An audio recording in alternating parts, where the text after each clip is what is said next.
فرمان عالی شان ہے جس کا مضمون ہے کہ جو کوئی شخص مجھ پر ایک بار درود پاک پڑھے اللہ کریم اس پر اپنی 10 رحمتیں نازل فرماتا. 10 بار درود پاک پڑھے اللہ 100 رحمتیں نازل فرماتا. اور اگر کوئی 100 بار درود پاک پڑھے تو اس کی دونوں آنکھوں کے درمیان لکھ دیا جاتا ہے کہ یہ بندہ نفاق اور دوزخ کی آگ سے بری ہے، اور قیامت کے دن اسے شہیدوں کے ساتھ اٹھایا جائے گا. اب بتائیں 100 بار درود پاک پڑھنے میں وقت ہی کتنا لگتا ہے. میں آج سینٹرل جیل میں ہمارے اسلامی بھائیوں کے درمیان بیان کرنے آیا ہوں. مجھے اچھی طرح اندازہ ہے کہ آپ باہر کی دنیا میں نہیں جا سکتے، مگر اگر دیکھا جائے تو اس کو بھی ایک بہت اچھے انداز سے یہ وقت گزارا جا سکتا ہے. آپ کے پاس شاید اتنا وقت ہے جو باہر کے مصروف دنیا میں لوگوں کے پاس نہیں ہوتا. آپ چاہیں تو اسی قید کو، اسی مشکل وقت کو اپنے لیے جنت کا سامان بنا سکتے ہیں. وہ کیسے کہ اگر آپ روزانہ ہزاروں بار درود پاک پڑھ لیں، ہزاروں بار اللہ کا ذکر کر لیں، ہزاروں بار کلمہ پاک پڑھ لیں. ابھی آپ سب نے مل کر بلند آواز سے کہا سبحان اللہ، ذرا پھر کہیے سبحان اللہ. کتنی دیر لگی؟ 2 سیکنڈ، 3 سیکنڈ. سبحان اللہ کہنے میں اتنا ہی وقت لگتا ہے نا، 1 سیکنڈ لگتا ہے. مگر اس 1 سیکنڈ میں آپ نے پتہ ہے کیا کمایا؟ میرے آقا مدینے والے مصطفیٰ صلی اللہ تعالیٰ علیہ وسلم کا فرمان ہے جو ایک بار سبحان اللہ کہے جنت میں درخت لگا دیا جاتا، ایک بار الحمدللہ کہے جنت میں درخت لگ جاتا ہے، ایک بار اللہ اکبر کہے جنت میں درخت لگ جاتا ہے. اب آپ بتائیں اتنا آسان جنت میں درخت لگانا. سبحان اللہ. علماء کہتے ہیں جس کے جنت میں باغات ہوں گے اسے جنت میں جانے بھی تو دیا جائے گا نا.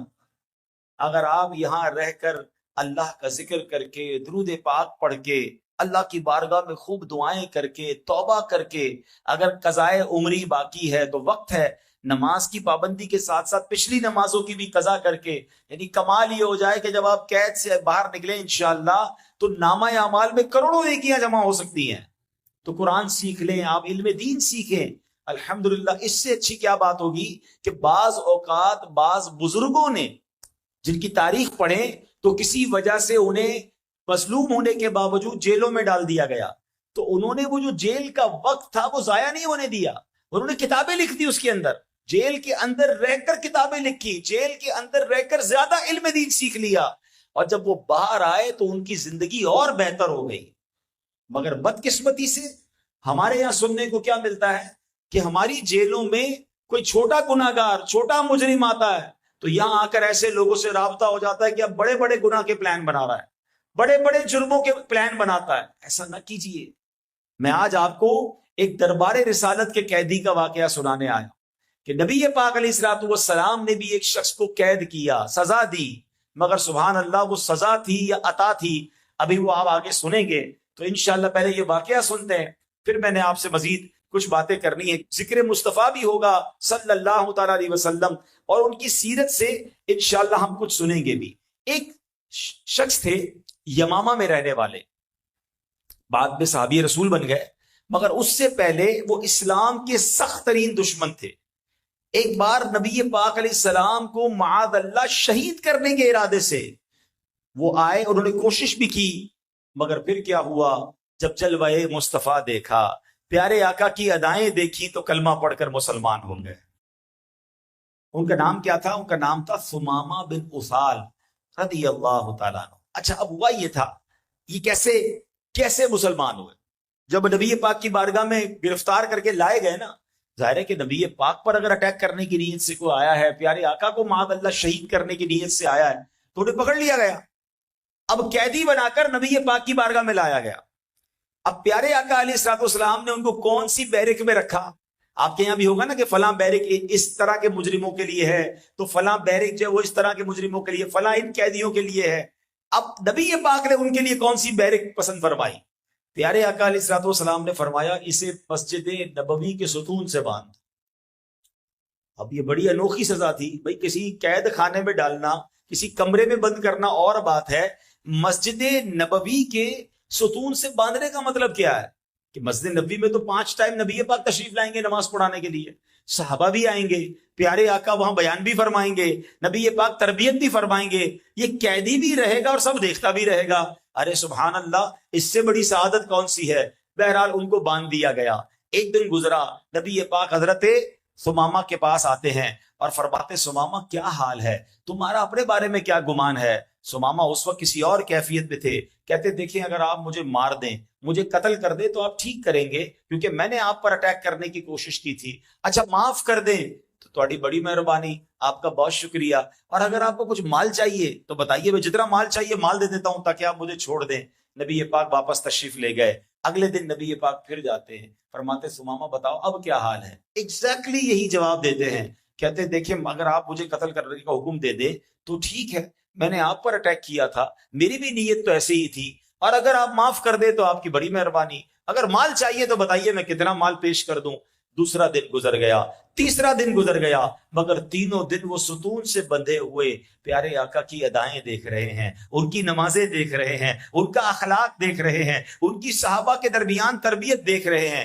3 دن ہونے کے بعد اتنے بڑے مجرم کو میرے آقا نے فرمایا ثمامہ کو آزاد کر دیا جائے۔ اللہ اکبر، وہ آزاد ہو گئے، مسجد نبوی سے باہر نکلے۔ ہو سکتا ہے لوگ سمجھ رہے ہوں کہ پھر اپنی قوم کی طرف چلے جائیں گے، سبحان اللہ، مگر ان 3 دنوں میں جو انہوں نے دیکھا تھا، جو اخلاق دیکھے تھے، جو جلوہ دیکھا تھا، جو ادائیں دیکھی تھی، حضرت ثمامہ مدینے کے ایک باغ میں جاتے ہیں، ایک کنویں پر جاتے ہیں، غسل کرتے ہیں، دربار رسالت میں واپس آ کر کہتے حضور کلمہ پڑھا کر مجھے مسلمان کر لیجیے، اب میں نے آپ کا در چھوڑ کر کہیں اور نہیں جانا ہے۔ اللہ اکبر، میرے پیارے اسلامی بھائیوں، اب خود حضرت ثمامہ کا آپ انقلاب دیکھیں، ان کی زندگی کا ریولوشن اور بدلاؤ دیکھیں۔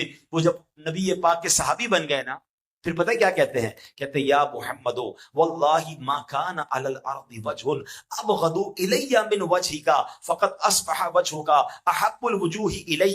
یا رسول اللہ علیہ الصلوۃ والسلام، خدا کی قسم مجھے آپ کے چہرے سے زیادہ کسی چہرے سے نفرت نہیں تھی، مگر آج آپ کا چہرہ میرے لیے سب سے محبوب چہرہ ہے۔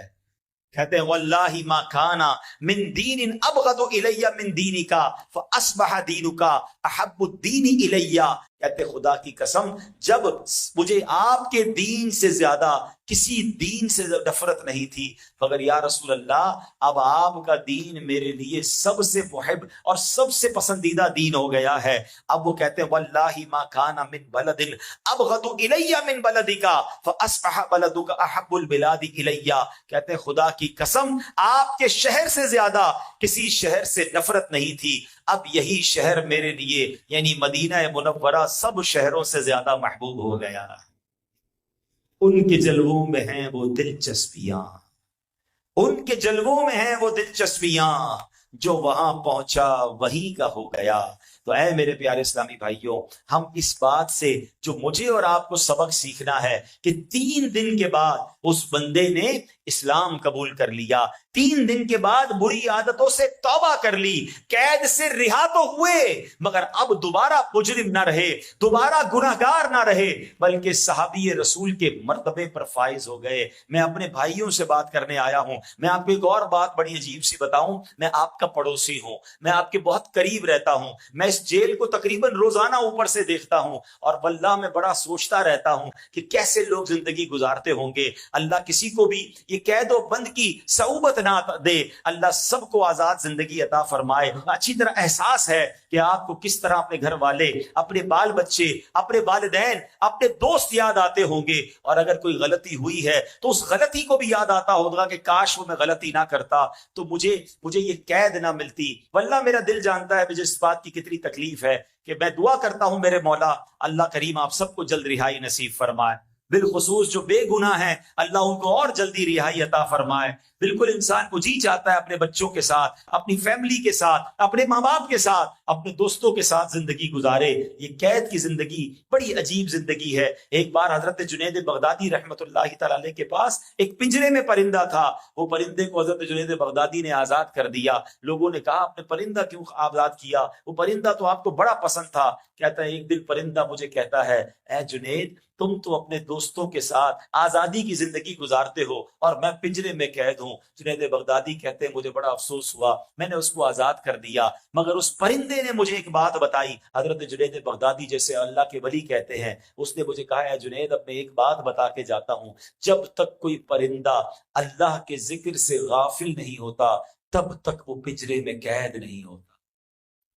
تو یہ جو پرندے قید ہوتے ہیں، یہ جانور قید ہوتے ہیں، یہ درخت کاٹے جاتے ہیں. علماء کہتے ہیں، روایتوں میں آتا ہے یہ اللہ کے ذکر سے غافل ہوتے جب کاٹے جاتے ہیں.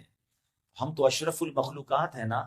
غور کیجئے، کہیں نمازوں میں کمی تو نہیں رہی تھی، کہیں اللہ کے ذکر سے غافل تو نہیں ہو گئے تھے، کہیں اللہ کو ناراض کرنے والے کام تو نہیں کیے تھے جو آج یہ قید مل رہی ہے. چلو قید میں آ گئے نا، اب تو قید ہی نہیں رہنا نا. اب کیا فرق آیا میرے اندر؟ آپ ایک اور بات اگر اس قید سے سیکھیں کہ یہاں پھر بھی کھانا ملتا ہے، پھر بھی ہم ہوا لے رہے ہیں. ماشاءاللہ میں تو دیکھ رہا ہوں کہ بڑا اچھا یہ میلاد کا اجتماع قیدیوں کے لیے رکھا جائے، بڑی اچھی بات ہے، مسجد بنی ہوئی ہے، کچھ نہ کچھ آسانیاں ہیں. مگر ایک قید وہ ہوگی جہاں کھانا نہیں، جہاں پیٹ ہوگا، جہاں ہوا نہیں، جہاں آگ ہوگی، جہاں بستر نہیں وہاں سانپ ہوں گے. اور وہ قید کون سی ہے؟ وہ جہنم کی قید ہے. وہاں جب قید ہو گیا نا، ایک لمحہ بھی برداشت نہیں کر سکے گا. آپ کو پتا ہے جہنم کا سب سے ہلکا عذاب کون سا ہے؟ the lowest category کا پنشمنٹ کون سی ہے؟ حدیثوں میں روایتوں میں ملتا ہے کہ جو سب سے ادنا درجے کا جہنمی ہوگا نا، اسے آگ کے جوتے پہنا دیے جائیں گے اور اس کا دماغ ہنڈیا کی طرح کھولتا ہوگا اور وہ یہ سمجھتا ہوگا کہ مجھے سب سے زیادہ عذاب دیا جا رہا ہے، حالانکہ روایتوں میں آتا ہے وہ سب سے ہلکا عذاب ہوگا. تو اے میرے پیارے بھائیوں، یہاں آ گئے، آج نہیں تو کل، کل نہیں تو پرسوں انشاءاللہ اللہ کی رحمت سے رہائی ہو جائے گی. لیکن اس قید میں آ کر یہ وعدہ اپنے آپ سے ضرور کر کے جانا کہ اب کبھی زندگی میں ایسا کام نہیں کرنا کہ دنیا کی جیل میں آؤں، اور یہ بھی وعدہ کرنا کہ اب ایسی زندگی گزاروں گا کہ قیامت کے دن قید نہیں ہونا ہے، جہنم میں نہیں جانا، میں نے جنت میں جانا ہے. یہ کم از کم یہ تو اپنی زندگی میں آپ بدلاؤ لائیں نا.